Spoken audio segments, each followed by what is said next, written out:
Assembly ఎన్నికల కోసం AP CM YSRCP అధ్యక్షుడు వైఎస్ జగన్ కసరత్తు ముమ్మరం చేశారు. పలు నియోజకవర్గాల ఇన్ఛార్జీల మార్పులపై సీఎం వైఎస్ జగన్ పార్టీ నేతలు, సిట్టింగ్ ఎమ్మెల్యేలు ఆశావాహులతో మాట్లాడుతున్నారు. తాడేపల్లి క్యాంపు కార్యాలయం నుంచి పలువురు వైకాపా ఎమ్మెల్యేలు, నేతలకు పిలుపొచ్చింది. సీఎం క్యాంపు కార్యాలయానికి మంత్రి గుమ్మనూరు జయరాం, నర్సరావుపేట ఎమ్మెల్యే గోపిరెడ్డి శ్రీనివాసరెడ్డి, నర్సరావుపేట ఎంపీ లావు శ్రీకృష్ణ దేవరాయలు, గురుజాల ఎమ్మెల్యే కాసు మహేష్ రెడ్డి వెళ్లారు. మైలవరం ఎమ్మెల్యే వసంతకృష్ణప్రసాద్ మరోసారి సీఎం క్యాంపు కార్యాలయానికి వెళ్లారు. అందరితో చర్చించిన తర్వాతే సీఎం జగన్ ఇన్ఛార్జీలను ఖరారు చేస్తారని పార్టీ వర్గాలు చెబుతున్నాయి.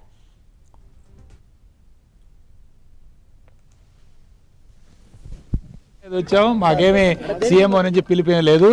అది మా పర్సనల్ మా లింగంగుంట అగ్రహారం భూముల మీద ఇష్యూ జరుగుతుంది, మీటింగ్ జరుగుతుంది. సీటు గురించి మొన్న పార్టీ కార్యాలయంతో కొంతమంది ఆందోళన చేశారు. మీకు సీట్ ఇవ్వద్దని వాళ్ళు ఆందోళన చేశారు. ఇక్కడ కూడా వచ్చి చాలాసేపు హడావుడి చేశారు. ఏం చెప్తారు? ఎందుకు వ్యతిరేకత వ్యక్తం చేస్తారు మీ నియోజకవర్గం?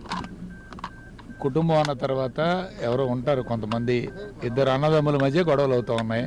అలాంటిది ఒక పార్టీలో సహజంగా ఉంటాయి. అవన్నీ ఎలక్షన్ ముందు ఆశాభావులు ఉంటారు కాబట్టి సహజంగా జరుగుతూ ఉంటాయి. దాని గురించి పట్టించుకోవాల్సిన అవసరం లేదు. మాకైతే సీఎంఓ నుంచి ఎటువంటి పిలుపు లేదు. మేము వేరే పనుల మీద వచ్చాం, ఆ పనులన్నీ పూర్తి చేసుకుని కన్ఫర్మ్ అని చెప్పారు. కన్ఫర్మ్ అని పోటీ చేస్తున్నాం. సర్ది చేసుకుంటాం, అవన్నీ సరి చేసుకునే కార్యక్రమం చేస్తాం.